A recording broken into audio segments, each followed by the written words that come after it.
வணக்கம். நாம் அடைய விரும்பும் இலக்கு எவ்வளவு தூய்மையானதாக இருந்தாலும் அதனை அடைவதற்கு நாம் மேற்கொள்ளும் வழிமுறைகள் தவறானதாக அமையும் போது விளைவுகளை தூய்மையானதாக எதிர்பார்க்க முடியாது.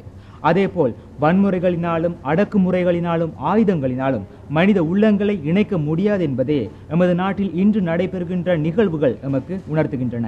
ஆகவே மனித மனங்களில் சமாதானத்தை ஏற்படுத்த தேவைப்படுவது சாத்வீகமான வழிமுறைகளே என கூறி இன்றைய நிகழ்ச்சியினை ஆரம்பிக்கின்றேன். முதலில் நிகழ்ச்சி முன்னோட்டம்.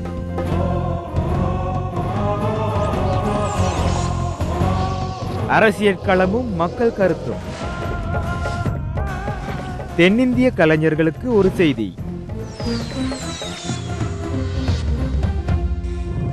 வடக்கில் இடம்பெற்று வருகின்ற யுத்தம் குறித்தும் விடுதலை புலிகளது போர் நிறுத்தத்திற்கான விருப்பம் குறித்தும் அரசியல் கட்சிகள் பல்வேறு நிலைப்பாடுகளை வெளியிட்டு வருகின்ற இந்த தருணத்தில் இது குறித்து மக்கள் எத்தகைய கருத்தினை கொண்டுள்ளனர் என்பதை இப்போது பார்க்கலாம்.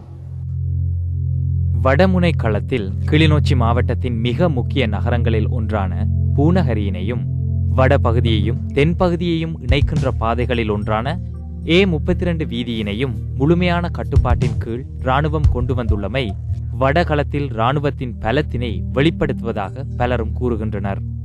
இந்த நிலையில் பூநகரி வெற்றியை உத்தியோகபூர்வமாக அறிவித்த ஜனாதிபதி விடுதலை புலிகளை ஆயுதங்களை கீழே வைத்துவிட்டு பேச்சுக்கு வருமாறு அழைப்பு விடுத்துள்ளார். எனினும் விடுதலை புலிகளின் போர் நிறுத்தத்திற்கான விருப்பம் குறித்து பலரும் பல கருத்துக்களை வெளிப்படுத்துகின்றனர். இந்நிலையில் இது குறித்து நாம் கொழும்பில் வாழ்கின்ற பலரினதும் கருத்துக்களை கேட்டறிந்தோம். போரா, போர் நிறுத்தமா? இந்த பிரச்சனையை அமைதி வழியில் தீர்க்க வேண்டுமானால் இராணுவ ரீதி இல்லாத முறையிலே ஒரு இணக்கமான உடன்பாட்டின் மூலம் சமாதானத்தை ஏற்படுத்த வேண்டுமானால் அதற்கு அடிப்படையான காரணியாக அத்திவாரமாக அமைய வேண்டியது யுத்த நிறுத்தம். ஆகவே யுத்த நிறுத்தத்தினுடைய இந்த அழைப்பை, புலிகளுடைய அழைப்பை இலங்கை அரசாங்கம் சாதகமாக பயன்படுத்த வேண்டும்.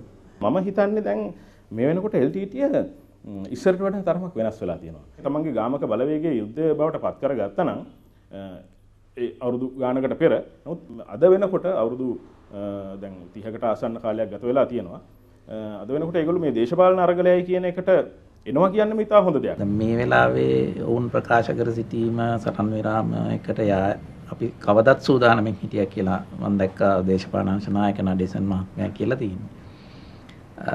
නමුත් ඒක මම හිතන්නේ නැහැ සිංහල සමාජය පිළිගන්න සූදානම් කියලා.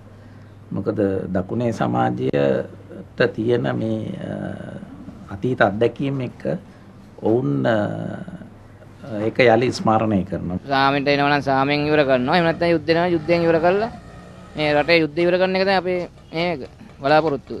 ஒரு பக்கத்தில் அவர்கள் யுத்த நிறுத்தம் சாத்தியமாகும் என்று நினைப்பதை கொண்டு இந்த யுத்த நிறுத்தம் சாத்தியமாகும் என்பதை நாங்கள் தீர்மானமாக கூற முடியாது. அதாவது மக்கள் அனைவருடைய, அதாவது தனி மனிதன் ஒவ்வொரு மனதிலும் ஏற்பட வேண்டும் யுத்த நிறுத்தம் என்பது சாத்தியமாக வேண்டும். தீர்வு என்ன?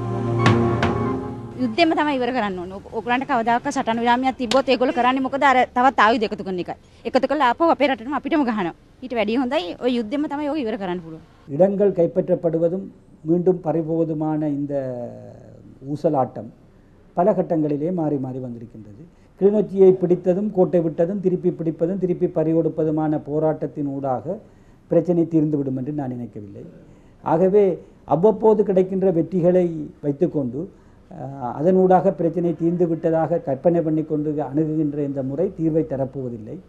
இராணுவ சமநிலை இரண்டு பக்கமுமே மாறி மாறி வந்திருக்கின்றது. அனைவருடைய அபிலாட்சிகளும் பூர்த்தி செய்யக்கூடிய வகையிலே அமைய வேண்டும். அந்த தீர்வானது அனைவரையும் திருப்திப்படுத்தக்கூடியதாக இருக்க வேண்டும். ஒருவருக்கு சாதகமாகவோ அல்ல இன்னொருவருக்கு பாதகமாகவோ அமையாத வகையிலே இருந்தால் நிலைத்து நிற்கும். அப்படி இல்லாமல் ஒரு பக்க சார்பாக ஒன்றை தீர்த்து விட்டால் அது மீண்டும் மீண்டும் இன்னொரு சாரார் பக்கத்தாலே அது வெடித்து கொண்டு தான் இருக்கும். අවසාන විසඳුම ඉතින් විසඳුම් කීපයක්ම ගියානේ මාතේ. එකක්වත් නැහැ නේ හරියට. දැන් යුද්ධය තමයි ඉතින් අවසාන සින්දුව. කවුරු ආවත් කොයි ආණ්ඩුවෙන් ආවත් යුද්ධ නැති වෙන්නේ නැහැ. අපේ රණවිරුව නැති වෙන එක විතරයි වෙන්නේ. දවසින් දවස අපේ කොල්ලෝ ටික හමුදාවෙ ඉන්න කොල්ලෝ ටික මැරෙන එක විතරයි වෙන්නේ. இராணுவ ரீதியில் வெல்வதிலும் பார்க்க தமிழ் மக்களுடைய மனங்களை வெல்வதன் மூலம் இப்பிரச்சனையை தீர்ப்பதுதான் இலகு. அதற்கு ஒன்று கூறுகிறேன், தமிழில் பேசுவதை விட தமிழர்களோடு பேசுவதை பற்றி ஜனாதிபதி சிந்திப்பாராயானால் நான் நினைக்கிறேன் இந்த பிரச்சனைக்கு தீர்வு எட்டப்படும்.